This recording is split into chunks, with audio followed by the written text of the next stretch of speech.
es una ley precisamente que desde el ámbito, desde el punto de vista jurídico, como estudiosos del derecho, no de punto de vista político, que ya está politizado este tema, sino del ámbito jurídico, comentarte que se violentan derechos humanos. Por ejemplo, en un momento dado se violenta el derecho humano a la legalidad, a la exacta aplicación de la ley, también al principio de progresividad que establece el artículo 1 constitucional. Eso nos da que en lugar de ser una ley que coadyuve con la prevención del delito como lo establece el artículo 21 constitucional, pues es una ley que va en retroceso precisamente. No podemos darle la facilidad a las Fuerzas Armadas de que anden haciendo funciones de policía de prevención del delito o precisamente tareas que, por ejemplo, establece el artículo 132 del Código Nacional de Procedimientos Penales, que es un esquema precisamente sobre las tareas de las policías estatales, de las policías municipales, o en este caso un mando único, a precisamente darle esas atribuciones al ejército, porque precisamente el ejército, con sus códigos de ética, el código militar, el ejercicio militar, todas estas leyes que van encaminadas al fuero militar, precisamente son autoridades que están encargadas de la paz del Estado mexicano.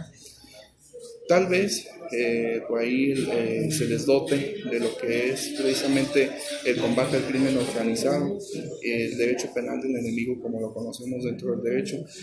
Sin embargo, no podemos darle esa facilidad a las Fuerzas Armadas cuando sus tareas son otras. Inclusive hasta el secretario de la Defensa Nacional en su momento se lo hizo saber al presidente de la República, Enrique Peña Nieto, que esa no era una función precisamente del ejército, andar en las calles investigando delitos.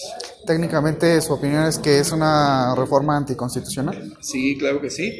Es inconstitucional porque va contraria a la Constitución, como va contraria al artículo 1 constitucional, al principio de progresividad, va contraria precisamente al artículo 16 constitucional, ¿sí? Precisamente en la obtención de datos personales de los gobernados, en la intervención de comunicaciones telefónicas, ¿sí? O de redes sociales. Es contraria a la Constitución, se violenta también el artículo 14 constitucional, se violenta el 16 constitucional. El 17, fíjate que también el párrafo segundo, precisamente en cuanto al acceso a la justicia, también se violenta el artículo 21 constitucional, precisamente por esta tarea que tiene precisamente los estados y los municipios de preservar el orden en sus estados, de preservar el orden en sus comunidades.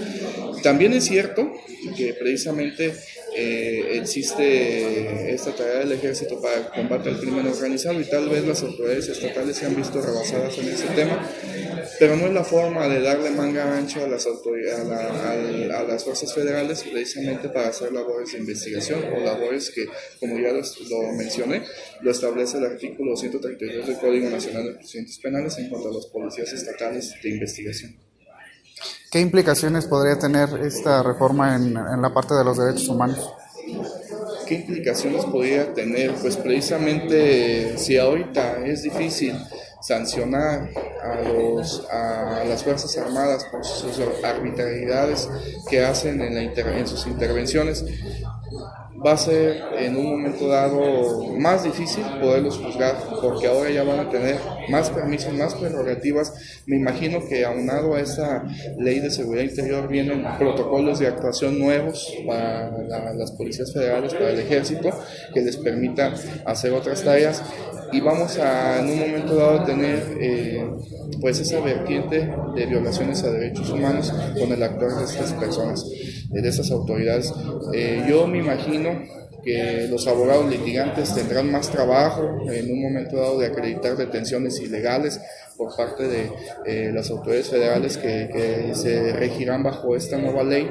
Me imagino que los jueces tendrán, la Suprema Corte, nuevos criterios, ¿sí?, para sancionar o para dejar de sancionar conductas de las Fuerzas Armadas en estas nuevas tareas que se les pueden encomendar.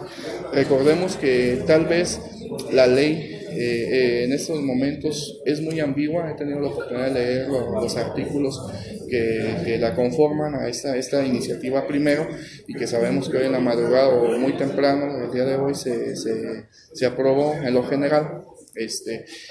Y pues sí tener muy en cuenta, por ejemplo, las restricciones que hicieron partidos políticos, distintas expresiones políticas, en reservarse artículos. Hay que ver esas reservas, por qué se reservaron esos artículos y por qué también se opusieron. Necesitamos como sociedad nosotros tener esos temas al día, porque va a ser una ley que nos va a impactar a todos.